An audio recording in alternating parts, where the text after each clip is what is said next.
The Nephilim were a race of giants which once encompassed the entire earth. Today we know quite a bit about them. Archaeology has revealed the artifacts they have left behind. Their history is corroborated by the legends of virtually every culture of the world, including ancient literature, such as the Epic of Gilgamesh, the Book of Enosh, and the Bible. The Inuit Eskimo tribe knew them as the Tuniat.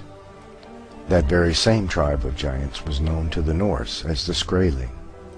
Many people of Western Asia and throughout Europe knew them as the Scythians, who had at one point bested Rome in battle and were said to have been so tall that their feet came close to the ground when sitting on a horse. The ancient Hebrews knew them as Amorites and Canaanites. Sumer is the oldest culture of the world, and the Sumerians give us a tremendous insight into the origin of the giants. The Sumerians recorded that the Anunnaki, a race of celestial beings, the children of Anak and Anu, came to the earth and fathered a race of men, who then became the kings of mortal men. But the Book of Enosh gives us even greater insight to the origin of these giants. Enosh recorded that during the life of Jared, sometime between 3550 and 2550 BC, the sons of God came to the earth from heaven. Since we know Satan is the father of all lies, it is likely that Satan himself influenced them to do the deeds they did. He had puffed them up and built their pride, and for this crime of pride against the Lord, they were cast out of the heavenly realm. Angered for being cast out of their heavenly home, and jealous of the beautiful new creation of God, they consorted to do ungodly things, and swore an oath to each other that each would be equally culpable for the sinful things they were about to do. Their point of entry into the world was Mount Hermon, Israel, upon which they landed. Just as humans have special gifts and abilities and each is unique, so too the angels were unique, and each used their own special gifts for defiling mankind. So each taught mankind the arts which they themselves loved most. They took wives of human women whom they called beautiful, and fathered the race of giants we know as the Nephilim. Azazel was a lover of metals, and taught men to make swords and knives and shields and breastplates, and made them known to the metals of the earth, and the art of working them, and bracelets and ornaments, and the use of antimony, and the beautying of the eyelids, and all manner of costly stones, and the coloring of tinctures. Semyaza taught the art of enchantments and root cuttings, and all manner of sexual seduction.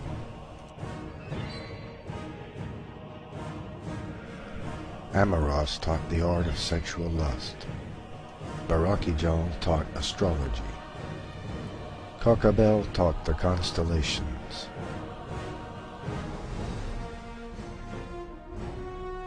Ezekiel taught the knowledge of the clouds. Arachiel taught the signs of the earth. Shamsiel taught the signs of the sun.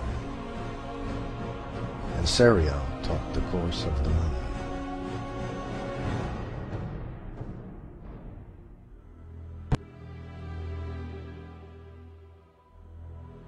Not only did the angels sin against man, but they sinned against animals as well. It is believed this means that they genetically engineered new kinds of creatures by mixing the genes of different kinds to create the mythological creatures of old. The corruption the angels had wrought upon the earth was so great that God decided to destroy both man and beast.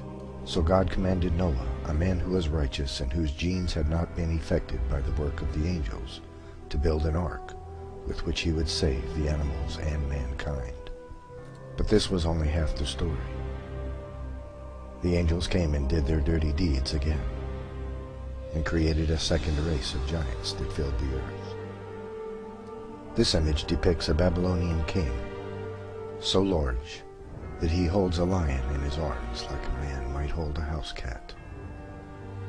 He also has 6 fingers and toes, which was common to some of the tribes of giants born after the flood, and is the result of a duplicate gene, an error, if you will, in the genetic tinkering of the Nephilim. There are a great many artifacts left behind by the Nephilim, including footprints, which have been found in several places around the world.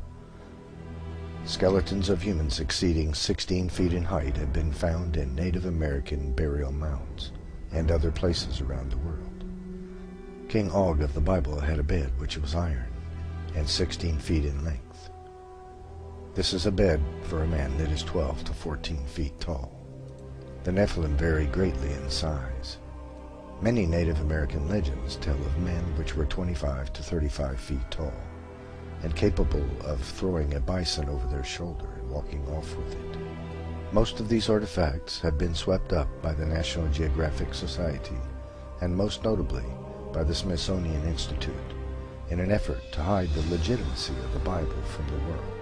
The angels cast out of heaven brought a technological explosion to the world. And likewise, their children, the Nephilim, also brought a technological explosion around the world after the Noachian flood. All within a couple of hundred years, great civilizations arose everywhere around the world. The Egyptians, the Chinese, the Sumerians, the Babylonians, the Mesopotamians, the Native American cultures all arose approximately the same time. This explosion of knowledge was due to the Nephilim, who acquired this great knowledge from their forefathers, the angels cast from heaven.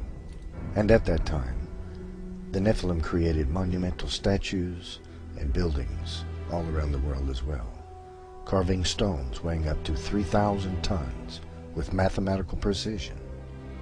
Stones so heavy and large we are incapable of moving them with modern equipment to this very day. Many like to believe that the giant statuary all around the world and all of the cultures of the world is merely an exaggeration of the kingship. This is false, however. They are actual depictions of the true sizes of men. Native American statues, for example, often depict the angels which were cast from heaven.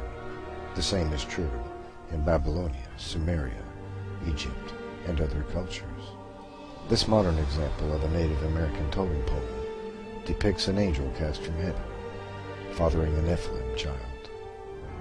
This chart shows us the great size of ancient giants. At the far left we see a normal man of 6 feet height, and at the far right a man of 36 feet in height. It also shows us how common the various giants were in their height. For example, it was most common for a giant to be approximately 15 to 16 feet tall. The next most common was approximately 8.5 feet, and so on to 36 feet. There is becoming a general consensus amongst historians that the most common tribe of giants in the world were the Kurgan. This statue in Russia depicts a Kurgan warrior, approximately 25 feet tall. The Kurgan were the largest tribe of giants in the world. They originated in southern Russia and encompassed the entire world. The Kurgan had been genetically traced around the world with haplogroup X1 and haplogroup X2 genes. During World War II, the Nazis attempted to recreate the Kurgan by genetic engineering.